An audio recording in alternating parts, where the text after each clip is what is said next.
So a Knight of the Realm inside a velodrome named after another Knight of the Realm. Jack Bobridge, Alex Edmondson, whose sister Nettie is also riding for the Australian team as well. Luke Davison and Glenn O'Shea. Well, you can see there has been a bit of a change here in the formation. The same 4 riders as in the qualifying, but Luke Davison now going to the start position. Glenn O'Shea went up to the 4th position. So just playing with the formation a little bit. Davison did go off in the qualifying with a couple of laps to go. There was no drama for the Aussies. Still qualified fastest, 40 seconds to go. The nervous moments before a team pursuit. You want to get everything right. You want to start at the right time. You don't want to jump the gun. And then you really have to try and get into formation as quickly as possible. Get into each other's slipstream so you can get up to top speed straight away. Have a look at the phones and the cameras in the background. This is an absolute match race between 2 of the powerhouses of world cycling. Make no mistake about that. England, of course, with the marvellous team led by Sir Bradley Wiggins, and Australia with Jack Bobridge pretty much at the helm. 10 seconds to go, 4,000 metres ahead. The team pursuit about to get underway. Riders are off. Australia to the left of screen. It is England to the right of screen. And as they make their way into formation, the Australians are looking very good early. Ed Clancy leading the English team off. Luke Davison doing the job for Australia. Very quickly into formation, into those aerodynamic time trial bars. 1 lap completed. Australia just in front, 0.8 of a second. That's a handy lead to start with. We did see in the qualifying round, Brad Wiggins did a couple of laps extra time on the front of the bunch, so that's how strong he is. I'd expect Bobridge to do something similar to replicate it as well. Out to 1.4 now. This is a really good start by the Australians. A terrific start by the Australians, looking to defend their title. The potential for a 2nd gold of the night. They would have come into this race expecting to ride a particular time, so they'll set themselves a schedule to ride to for the first half of the race after 2,000 metres. Then the coach will refer to where the team is that they're racing against. And then they all give them an indication whether you're up or down against the team on the other side of the track. And then it's just flat out to the finish.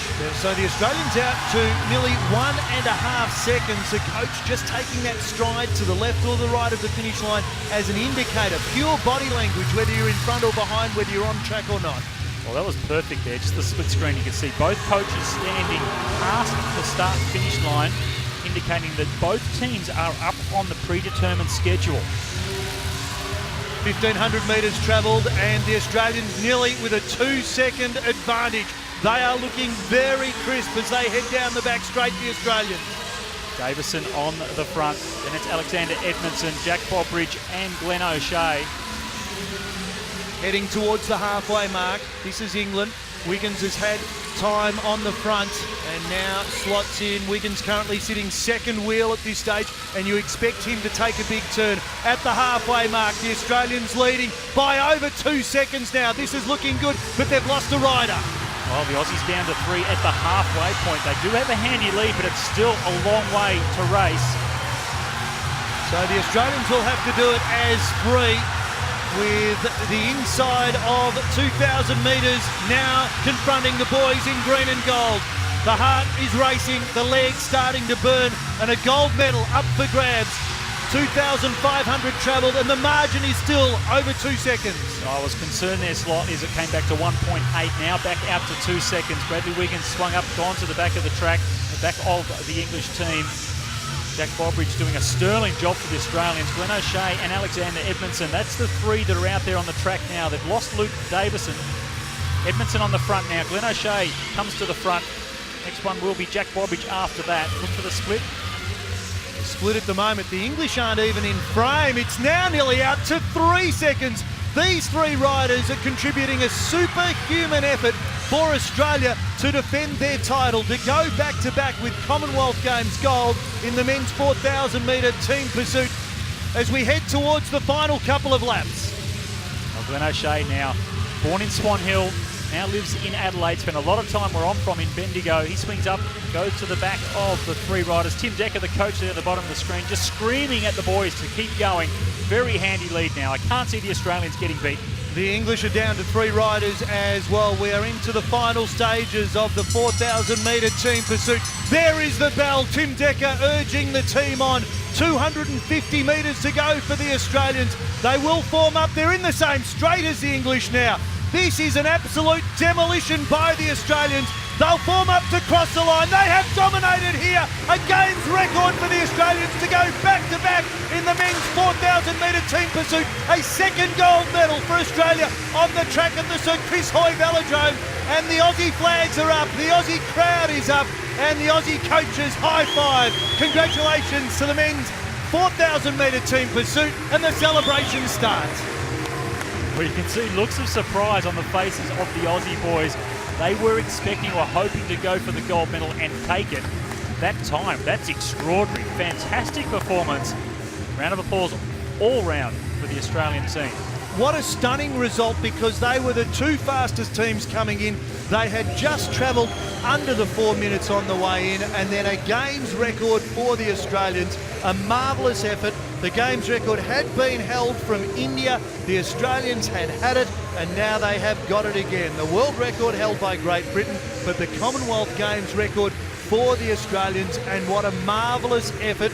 Even though they did lose Luke Davison early at the halfway mark, and the 3 of Jack Bobridge, Alex Edmondson and Glenn O'Shea just powered their way home over the top of the English of Stephen Burke, Ed Clancy, Andy Tennant and also Bradley Wiggins.